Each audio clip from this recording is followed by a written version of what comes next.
Several men mingled about some equipment. A scream from outside rang out.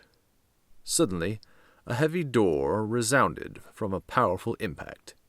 It slowly fell from its hinges and slammed on the ground.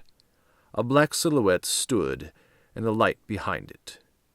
An augmented, strange voice of oily resonance, deep baritone, echoing with wickedness, burst forth. "I'm not in the mood tonight, gentlemen, but pounding you all to a pulp might just be the therapy I need." They all scattered. Some took positions and opened fire, but the being had flipped the heavy metal door up with a foot and held it in the way of the gunfire. They ran out of bullets and all reloaded at once. "Idiots! New concept of interchangeable fire. Oh, by the way, incoming!" The massive steel door flew through the air. Men scattered. Several got hit, and the drug-cooking equipment was crushed underneath. "Hope those chemicals weren't corrosive. Oh well, guess you should have stayed in school when you were younger, but you were probably kicked out for doing drugs." Shadow casually backhanded one man trying to help his fellow thug from under the door. "So, there is honor amongst thieves after all." Then a bullet flew past his head. Shadow looked over to the shooter.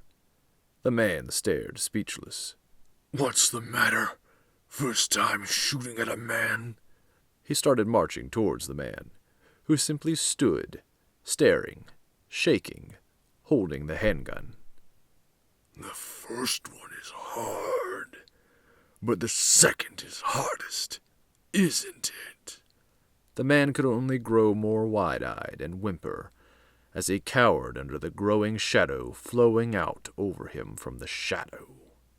The man flew across the room and landed into a shelf of equipment, shattering it everywhere.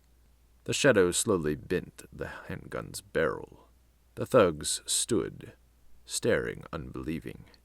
The shadow tossed it aside like so much garbage. "You know, I'm kinda glad you all decided to be stupid tonight. You have no idea how much pleasure this gives me." Some men started to move away. Others outright ran. The shadow casually threw a chair at one, knocking his feet out from under him. He impacted his head hard on the concrete floor. "Oh, don't run. On second thought, please do. Go to your friends. It will save me the trouble of hunting them down." A piercing pain suddenly hit Shadow's ankle. He looked down to see a thug, half buried in rubble, looking up aghast at the Shadow's masked face as the piece of glass almost did nothing to harm Shadow's ankle. "That was a mistake." He grabbed the man up, tearing him out from under the rubble. "You know, they say your kind needs doctors. Well, I was told I would have been an excellent surgeon. Oh, look, an operating table." He slammed the man down on the metal door. "Ever play Operation? I never was patient enough to get it at first, but then I learned, much like you will." He grabbed the man's leg and his shin. "Water on the knee?" He broke the man's knee by jamming the leg out of place. "Operation!" The thug cried out in agony. He leaves the man to let him cry, then sees the wall of thugs in front of him. "What's this? You all giving in and lining up to get beat? I know you're not very smart, so let me explain. Lines go that way, not this way." He motioned with his fingers condescendingly.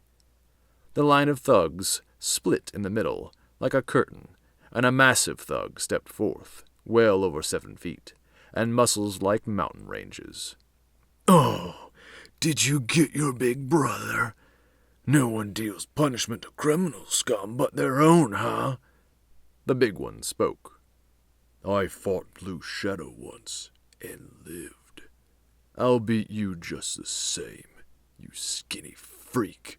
The Shadow's white-covered eyes suddenly sprang wide, mimicking the expression of surprise and realization underneath. "Oh, you shouldn't have said that." He recognized him, the one big thug that got him that night. "Well, Tubby, let's go." The man lunged and punched. Shadow sidestepped and punched the man's ribs. They cracked. The large man, instantly enraged, backhanded in Shadow's direction, but he had already backflipped out of the way. The man lifted a table and threw it. The Shadow flipped over it. "Come on, that the best you've got? I thought you said you had beat the Blue Shadow. He's the best, you know, and if I'm better, then boy, you better be ready to tumble. I'll kill you!" The large man charged like a rhino at Shadow, who simply leapt over him, but didn't stop there. The large thug turned. A leaping Shadow's knee impacted the thug's chin with something resembling terminal velocity as the Shadow flew through the air, and he landed and suddenly sprinted and leapt back, punching the large thug in the face with the crack resounding like a gunshot. The line of men started to look uneasy. The thug rubbed his chin and found blood on his hand. He looked up in a horrible rage with two hands ready to grip the Shadow with steel, vice-like strength. But gone again. He simply dodged around him. Jab, slam. The Shadow stepped away smoothly and expertly to get distance. The thug looked for damage, but felt none. "What was that? A tickle?" "The nerve bundle in your deltoid. I know it didn't hurt much, but ever fight one-handed?" The Shadow taunted. The thug tried to move his arm, and found it had gone limp. He looked up, enraged, and cried out, and leapt as hard as he could, sending 2 feet toward the Shadow, who merely ducked backwards under it, into a back half roll and sent his own feet high and hard into the man's side, crumbling the mountain's perfect form, and sending him in a mess into the shelved wall with all his momentum. The thugs were now full-on slack-jawed in awe. Shadow stood to observe his easy, even casual destruction of the mountain's attack, then spun his head to the group who all flinched in unison at his glare, and stabbed a finger in their direction. "Don't pee yourselves yet, boys. You're all next." A grunt from the rising mountain, and Shadow spun, placed a hand on the ground, and sent a heel into the mountain's jaw as he lunged again like a raging bull. His own momentum and the heel making him see stars carried his blind movement into another nearby shelf of expensive drug-making chemistry equipment. "Bull in a china shop. The insurance company is never going to believe this," the Shadow mocked. One thug in the watching crowd finally broke, sniveling, and turned to run with a small cry. Shadow spun with that hideous gaze again towards them. That was it. They all turned to leave. Their champion was in ruins. "Oh, but we just started playing, Mom!" The Shadow yelled, and gripped a nearby crushed jagged metal shelf with a grunt, and spun it until letting it go towards the group of men, hitting all of them, trapping them underneath. The mountain rose and rubbed his head, and shook to clear it. Then he looked at the other thugs buried under the shelving Shadow was heaping on top of them as if for fun. "What's that? More weight? Look, just admit you're all criminals already, and this witch hunt can end," the Shadow said, mockingly, interpreting their moans and groans and begging for mercy. The thug took light steps. A new approach. The Shadow was surely distracted. The mountain approached closer still. He raised a fist, and brought it down like an asteroid. And faster than he could comprehend, Shadow spun, and caught it. He didn't know the physics, only that it had never worked, even for his incredible might. But somehow, this Shadow was like a steel man, incredible power, and he had done it. He stopped a mid-air punch with an open-handed catch, and after spinning from facing the opposite way. The Shadow's gaze grew grim and fierce as he drew on incredible strength, and his muscles rippled. The mountain's fist inside the Shadow's closing grip began to crack and pop, and he let out a yelp. What thugs that remained conscious stared on in terror as they saw the mountain suddenly howl with pain and drop to his knees. Then his wrist buckled back, and the sickening tearing and popping noises of tendons and muscles and the crackling of wrist bones filled the air, as his howling turned to loud cries of a man feeling more pain than he had ever known. The Shadow rose over him, becoming dominant in not only power and fighting, but now height as well.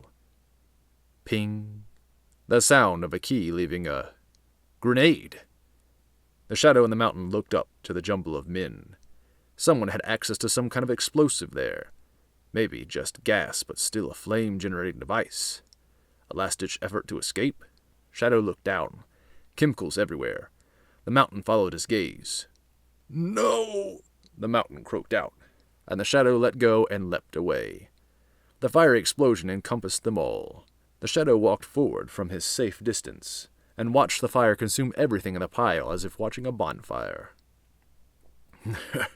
When you have enemies like this, who even needs jail? A door slammed behind him. The Shadow casually glanced over his shoulder to see the now smoldering mountain running through a doorway. Now that's a sight to see. A big boy like you, running scared. The Shadow casually walked after him, and kicked the closing door back open, so hard it buckled and ripped one of its hinges off. Muscles, come back here! The man sprinted as quickly as he could up several flights of stairs, getting winded as he went. He was made of mass, not endurance. Where do you think you can go? I'll chase you to the ends of the earth! And Shadows started leaping between landings, rapidly closing distance. At the top, the Shadow saw another door swinging ajar. He stepped out, and saw something that made a large, toothy grin on the face of his mask. The stairs only led to a catwalk on the upper floor with no real exit to the outside to be seen. The smoke was rising, and in the middle of the catwalk there stood the mountain of muscles. But something was wrong. He wasn't moving. He was just staring down at the ground.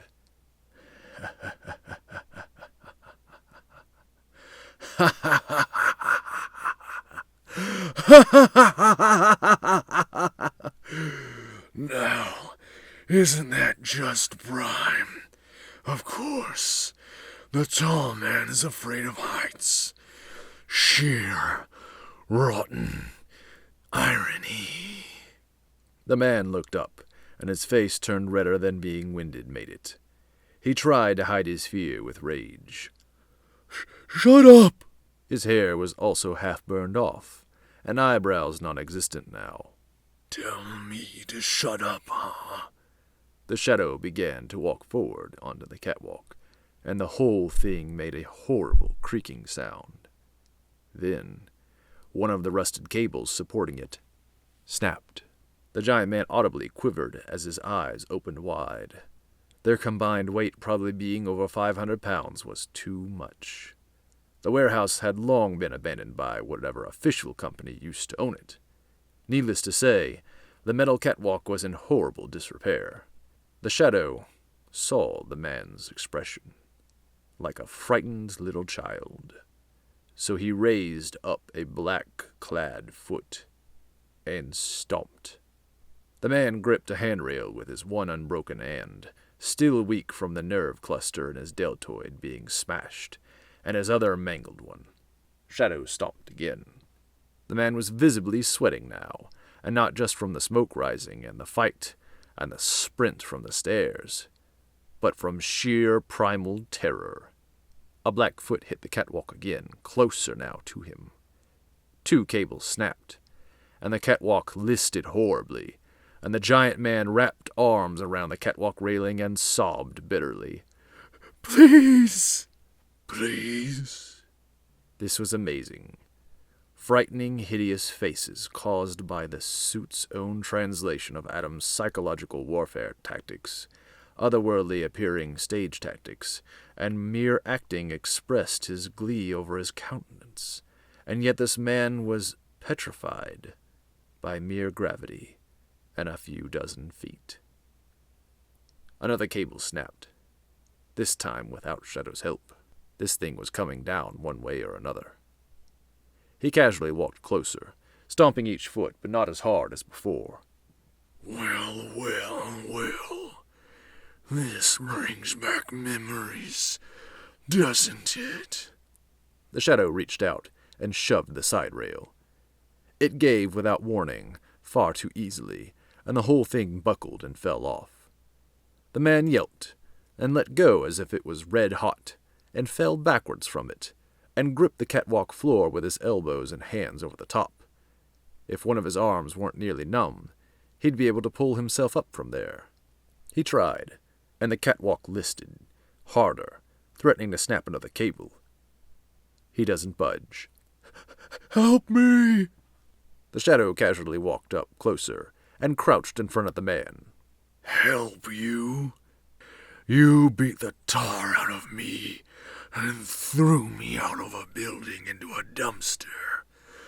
Rather, kicked me out of a window into a dumpster.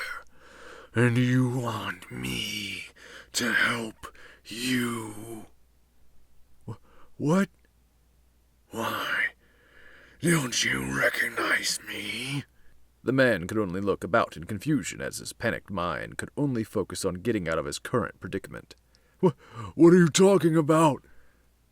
Here, let me help you remember. The suit peeled back from Adam's head, starting at the mouth. Adam's voice was normal. How about now? The big man looked up upon hearing it. Wait, you're the Blue Shadow. I killed you. Another cable snapped. The man cried out as he slid down the listing catwalk and hooked the arm of his broken hand around the remaining stable catwalk railing. I'll admit, that beating you gave me did pack quite a wallop. But you know what they say. What doesn't kill you simply makes you. The suit pulled a hideous face back over his own. Darker. I'm begging you. Beg. Adam's voice echoed in disturbing otherworldly resonance. In my nightmares, I see everyone I know begging for mercy, as Mayhem and his men murder them, as you murder them, because you would. You are evil, and I am justified in this execution. You die. The large man began to panic sob in near hysteria as his arm pain increased, and the Shadow rose up and grabbed a cable with one arm and raised a foot as high as it would go. Enjoy hell, big boy. He looked down at the fire below spreading. Or close enough, at least. Slam! Snap! The man yelled in fear. Plop. The Shadow hung there by one arm, staring down at the large muscled man, now laying flat on the warehouse floor. The thug shifted and looked to still be breathing, maybe even still mobile. Still alive. Pity. I guess all those roids did save him after all. Oh well. And Shadow swung and launched down, the suit reaching out, a spread of cape to slow him. He stepped up to the nearly conscious man, peering about at the flaming drug warehouse, and then looked back down at him. I hope you're finally tired, big guy. Adam taunted the thug. Because it's finally lights out for you. He crouched and grabbed the man's head like a basketball, and pulled his fist back, cruelly anticipating connecting it with his victim's face. He swung, but stopped just in time to avoid hitting Kathy. Shock clouded his face as he stared at her. What are you doing here? He growled. Trying to get yourself killed? Not really, no. Then why are you here? He repeated, the white over his eyes narrowing in anger. I'm here to stop you from doing something you'll deeply regret. She stepped aside and gestured to the man Adam had been aiming to hit. He was lying at her feet, barely conscious, but looking up at her with a helpless and pleading expression. Look at him, Kathy said to Adam. Look around you. Adam lowered his hand. He surveyed the room. A number of thugs littered the floor, all unconscious. Some breathing, some not. He's a criminal. He deserves what he gets. All of it. He's the same one that fought me that day. Adam seemed suddenly overcome with rage, as the argument cut itself off, as if useless, and he smashed the massive thug into the concrete floor hard enough Kathy could feel the vibrations. Of course, the massive man was now unconscious. Adam stabbed a jagged claw-like finger in the massive man's direction. He is the reason so many suffer. He works for mayhem. Adam stepped forward, his wicked mask forming a face filled with hateful malice. He was angry. He wanted to hurt her right now. All he needed was one little reason, and... Then he stopped. Why was she here? What was she doing? He's done worse to criminals before. That's it. His oily, echoing resonance of a voice slithered. That's why you met with him. Why you've been so reclusive. In reality, Adam was the one being reclusive. But the suit didn't allow him to see it, and helped with projection. You're on his books. You took a payday from him. You're one of his now? The shadow trembled with barely controlled, desperate, fierce anger as he took slow, barely stable steps towards her. All this time, you've been trying to get me weaker, putting me down, holding me back, stopping my new power. All because Rax is threatened. He sees his end. Where's his base? Where do you meet him? At the school still? Shadow grabbed her arm, tight, and pulled her close as she attempted to back away. His frustrated grunt came out as a low, intimidating growl through the toothy, evil, monstrous mask's mouth. Fang-like teeth slid out from the mask's fleshy lips, forming a more wicked frown of death. Drool started to slide out from between them, and a tongue started to protrude from the orifice. Long and slithery, it exited and hung low, drool trickling from it as it reached in Kathy's direction, inching towards her face. You will tell me, or I will beat it out of you. And then, if you do not after you pay for your treachery, you will die. That was it. It connected in her mind. Adam somehow had known she had visited with Harax that day at the school, and the thing was twisting his mind. Everything was misinterpreted in his brain. It had to be some kind of paranoia, and if he thought she was working with Harax now, then the cave would possibly be in danger of being revealed, and that could be construed as serious enough to kill her. She tried to move, but his grip was like iron, cold, hard, and strong. I'm not what... Don't! It was final in his head. He had jumped to conclusions. The suit was allowing it, blocking his rational thought. Sirens. An inward sigh let out her anxiety. About time. You brought the police? Right. They must be in on the take as well. Dirty cops working for Rax. Well, this should be fun. He tossed her aside like she weighed nothing. His strength must have quintupled since last he ever showed it. He stepped toward a nearby warehouse door. Several police cars stood parked, men behind them with weapons drawn. Suddenly, glass broke, and tear gas filled the room. Kathy ran to the other side of the warehouse, but kept her eyes on what happened next.